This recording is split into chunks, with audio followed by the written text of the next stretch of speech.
বাংলাদেশ সর্বশেষ বিশ্বকাপ টি-20তে সেমিফাইনালে কোয়ালিফাই করতে পারেনি। তাছাড়া টেস্ট ক্রিকেটে ছন্নছাড়া অনেক দিন ধরেই। আফগানিস্তানের সাথে সিরিজও করেছিল স্থগিত। তারপর জাতীয় দলের রাডারে থাকা প্লেয়ারদের বাংলাদেশ হাই পারফরম্যান্স টিম নামে পাঠিয়েছে অস্ট্রেলিয়া।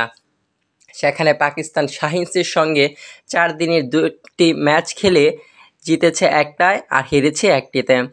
বাকি আছে ওয়ানডে আর টি-20। তবে এর মধ্যে আসন্ন পাকিস্তান সফরের জন্য বাংলাদেশ দল চূড়ান্ত করেছে বাংলাদেশ ক্রিকেট বোর্ড বিসিবি। দলটিতে যেমন আছে মুশফিক মুমিনুলের মতো অভিজ্ঞ টেস্ট ব্যাটার, তেমনই আছে রুয়েল অনিকদের মতো তারুণ্য।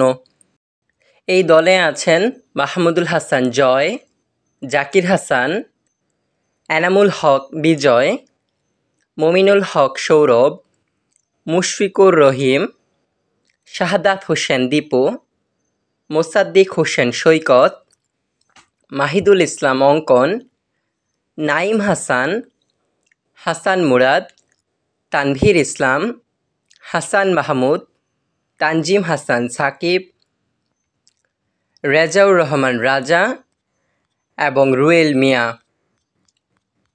উল্লেখ্য যে আগামী মাসে 10 থেকে 13 আগস্ট পাকিস্তানে প্রথম 4 দিনের ম্যাচটি অনুষ্ঠিত হবে।